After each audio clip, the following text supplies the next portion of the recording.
o Senhor Deus de Abraão, de Isaque e de Israel. Fique hoje sabido que tu és Deus em Israel, e que eu sou teu servo, e que segundo a tua palavra fiz todas estas coisas. Responde-me, Senhor, para que este povo saiba que tu, Senhor, és Deus, e que a ti fizeste retroceder o coração deles. Então caiu o fogo do Senhor e consumiu o holocausto, e as lenhas, e as pedras, e a terra, e ainda lambeu a água que andava no meio. Oh, glória! Porque vendo todo o povo, caíram de rosto em terra, e disseram, o Senhor é Deus, o Senhor é Deus. Oh, irmãos, disse Elias, lançai mão dos profetas de Baal, que nenhum deles escape. Lançaram mão deles, e Elias o fez descer ao ribeiro de Quizon, e ali os matou. Então Elias disse a Acabe, sobe, come e bebe, porque já se ouve ruído de abundante chuva. Amém, irmãos? Sabe, você está esperando por um milagre? Começa a ouvir ruídos de chuva. Você acha que Elias ouvia ali, irmãos? Ele não ouvia no mundo natural, não. Ele não estava ouvindo ruídos de chuva, não. No mundo natural, não. E a palavra diz que ele foi para um lugar, para um monte. E ali ele se prostrou diante do Senhor. E ele falou para aquele moço que estava com ele, aquela pessoa que caminhava com ele, um discípulo, provavelmente dele. Vai lá e olha. Olha lá. Vê se vê algum sinal. Vê se vê algum sinal, Cíntia. Aquele moço foi, irmãos, não viu nada. Ele falou, vai de novo. Vai lá de novo. Vai de novo e olha. Ele foi, nada. Na 7ª vez, ele voltou e disse para Elias, eu vejo uma nuvem do tamanho de Deus, para quem esperava uma grande chuva, ele via apenas, sabe, uma nuvem do tamanho de um homem. E ele fala, a chuva está descendo, a chuva está vindo, porque ele creu, porque ele tinha a convicção de que ele era o Senhor. Irmãos, sabe, muitas vezes nós sofremos perseguições, sabe, a igreja tem sofrido perseguição. Elias sofreu perseguição, Jesus, Paulo sofreu, né? Cada um dos discípulos de Jesus, ele Jó, sabe, sofreu perseguições, sabe, mas eles criam,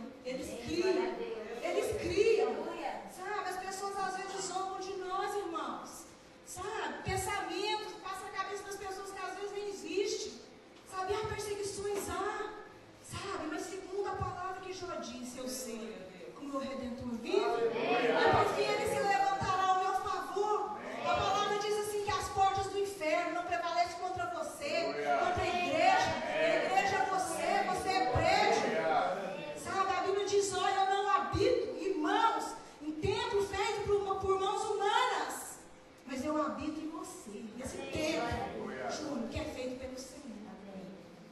Que as portas do inferno não vai prevalecer contra você. As portas do inferno não prevaleceu contra Jesus. As portas do inferno não prevaleceu contra Elias. Sabe, se você ler a palavra ali, você vai ver que a partir daquele momento ali, Elias teve uma crise de identidade. Irmãos, mas o Senhor jamais o abandonou. Jamais ele perdeu a convicção de que ele era no Senhor. Jamais ele perdeu a certeza daquilo, do chamado que ele tinha.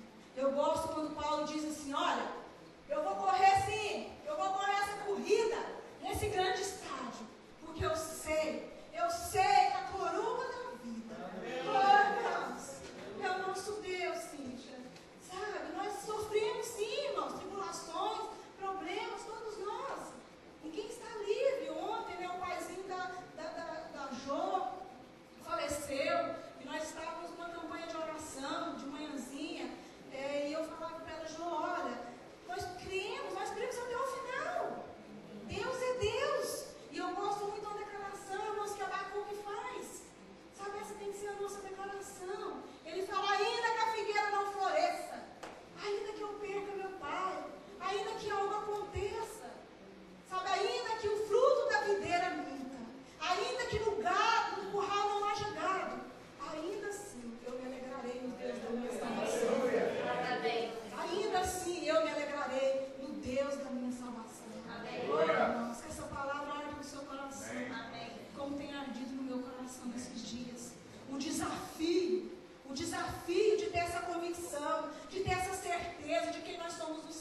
Senhor. Não importa o que as pessoas pensam, o que as pessoas falem, ou o que as pessoas acham a seu respeito. Sabe, mas é a convicção, a certeza de quem você é no Senhor. O temor de Deus no seu coração. Conta-se uma história de um homem. E este homem, ele era um atleta. E ele patinava ali sobre os gelos. E ele já havia ganhado, eu não sei como chama esse esporte, patinar no gelo, mas ele já havia ganhado várias medalhas. E ele tinha uma grande apresentação, a maior apresentação da vida dele. Milhares e milhares de pessoas ali naquele estádio. E as pessoas naquela expectativa, esperando para ver aquela grande apresentação daquele grande atleta. E num determinado tempo da apresentação dele, quando ele tentava fazer uma volta, ele começa a cair. E por um minuto ele escuta assim, daquela multidão que estava ali, porque todos estavam esperando algo, uma apresentação bonita, algo que viesse dele ali. E por um segundo na mente daquele atleta, ele escuta, de milhares e milhares de vozes, o espanto, por ver ele ali quase caindo. E ele lembra de uma palavra que está em Salmo, que diz assim: mesmo que eu caia, eu não vou ficar prostrado, porque a mão do Senhor, está lá em Salmo 37. Mesmo que eu caia, eu não vou ficar prostrado, porque a mão do Senhor me levanta. E numa questão de segundo, veio essa palavra sobre a mente daquele homem. E ele se levantou, começou a fazer a apresentação dele, como ele nunca havia feito antes. Quando ele terminou, toda aquela plateia de pé o aplaudiu. E sabe qual a conclusão que ele chegou, irmãos? Irmãos, muitas vezes nós caímos, mas não podemos permanecer prostrados, nós precisamos nos levantar. A mão do Senhor te sustém, Cíntia. A mão do Senhor nos sustém. É a mão de Deus que sustém a igreja. É a mão dele que te sustém. A minha oração nesta manhã é para que a convicção da verdade venha sobre a sua vida, assim como tem vindo a mim. Assim como eu tenho clamado e tenho buscado. Para que nós não venhamos passar aqui o tempo que nós estivermos nesta igreja, irmãos, como mortos, mas que nós possamos estar aqui como um referencial na sua vida. Que o Senhor nos dê a convicção que o caráter de Cristo esteja imprimido em nós, que as digitais do Senhor estejam imprimidas no nosso coração, para que eu possa dizer amanhã: Cíntia, me copie, e ela possa falar o mesmo para mim, porque eu tenho o caráter de Cristo. Pense nisso, irmãos. Não saia daqui e continue vivendo da mesma forma que você está vivendo. Você está mentindo para você mesmo. Você está mentindo para você mesmo. Busque a convicção da parte de Deus. Busque a convicção da parte do Senhor. A palavra continua dizendo aqui em Reis que esse rei Acabe, ele foi morto numa batalha. E segundo uma profecia que havia sido dada a ele, os cães lamberam o sangue dele. E Jezabel, aquela que o instigava a pecar, a virar as costas contra o Deus vivo, foi comida pelos cães. Irmãos, nós não podemos brincar com esse Deus. Oh, irmãos, não podemos. Se levante como Elias. Elias sofreu perseguição, sofreu, mas ele jamais separou do coração dele a convicção que ele tinha. Jesus sofreu perseguição, irmãos? Oh, irmãos, como sofreu. Paulo, quantos de nós, quando a igreja tem sofrido? Mas não separar a certeza e a convicção daquilo que nós somos no Senhor, mesmo que todos se virem, mesmo que todos deixem o Senhor, mesmo que toda a nação resolva servir a Baal, mantenha a convicção firme no seu coração de quem você é no Senhor, sacerdote, nação santa, embaixador, com a palavra da verdade nos seus lábios. Peça ao Senhor para cobrir a sua mente e o seu coração. Peça ao Senhor para te guiar, para te dirigir.